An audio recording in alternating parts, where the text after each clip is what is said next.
What's up YouTube, this is POC Review Itachi here to bring you another Naruto review, as you obviously see in the title, all the way from Okinawa, Japan. So let's get to started. So, this chapter of Naruto, in my mind, honestly for the first time in probably a few weeks, if not more, for me personally, was more of a letdown. Last chapter, everything gets all dramatic, you see the evil half or whatever, the other half of Kurama talking about Naruto, and then you see the fist bump, and that's the end of that last chapter. So it leaves you thinking like, okay, this upcoming chapter, probably something dramatic and awesome is going to happen, and to me, they kind of dropped the ball. So as this chapter, literally only one thing in this chapter happened, like literally one thing happened. So obviously we see the little plan or whatever. I'm about to shoot all four Chub Beast bombs out the pedals. And we see Naruto on the fourth, they do the fist bump. And you see the Kuramas do the fist bump. And pretty much what they do, Sasuke is kind of looking like, what the hell's going on. But pretty much what they do is pretty much what Naruto has already been doing. He shared his slash Kurama slash the fourth chakra throughout everybody. So pretty much, the second is explain this actually in the chapter, but pretty much Naruto was like the medium. So the fourth attached his chakra, him and Kurama's chakra to Naruto, who attached it to everyone else. So in essence, everybody was touching the fourth. So through that, when the Tail Beast bombs went off,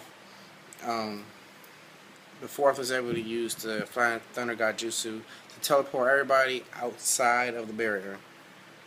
And that's literally the whole thing that happened. That's literally all that happened. After that, you see the second explaining how it happened, pretty much to Sasuke, because he was pretty much looking retarded, like he didn't understand what's happening. And there's a little comic effect, comic scene where like you see the fourth like, hey, how do you know so much about my jutsu? And then you see the second say, hey, I created a jutsu. And like literally that's the whole chapter. So as I said, I feel this chapter kind of dropped the ball. It was interesting. I didn't really think that was gonna happen. I figured Minato would somehow since he technically somewhat had the full power of Kurama doing the fist bump with Naruto, I figured maybe his Flying Thunder God Jutsu would be stronger and he'd teleport the Tail Beast bombs. But I really wasn't expecting him to teleport pretty much the whole Shinobi Alliance outside of the barrier. So it was interesting, but I just feel like out of those 17 or 20 pages, something else could happen. It was nice and dramatic, so like I said, I wasn't expecting it. But at the same time, I kind of feel like they dropped the ball with this chapter. It wasn't. Literally, that's the only thing that happened. One thing. That's what you waited a whole week for. Was that one thing? Like him saying, "Oh, let me teleport everybody outside." It was smart, but to me, it was a nice build up. Like I said, you see Kurama's talking, and you see the fist bump at the end of the last chapter. And this chapter, that was the plan, just to teleport everybody. Like I said, it was smart, but I just feel like they dropped the ball as far as this chapter goes. Yeah. Anyway, as far as the future of what is foretold for Naruto, obviously, yeah, that helped, and also before I go on to my little prediction, but you see Naruto, pretty much you see the fourth giving him that whole father, I'm sorry that I pretty much put you through hell with Kurama talk, and you see Naruto's like, whatever, it's okay, and then he's like, you see the fourth say, hey, I wish Kushina would have seen you and whatnot, and then you see Naruto like all happy and smiling, and he's like, yeah, I've already seen her, everything that you ever wanted to tell me, or everything that you both ever wanted to tell me, I already know. So it was a touching scene because that chapter of Naruto's life is kind of closing. You know, he's met, in essence, his mother and the fourth. And so to me, so I guess I can say I didn't drop the ball too much. That was a nice little additive to it. It's him saving everybody, and him closing that chapter of, hey, you know, actually, after all these years, I have seen my mother and my father now. But I mean, like I said, I still think they could have did more with this chapter, in my opinion. And as far as the future go, honestly, I still don't see hope.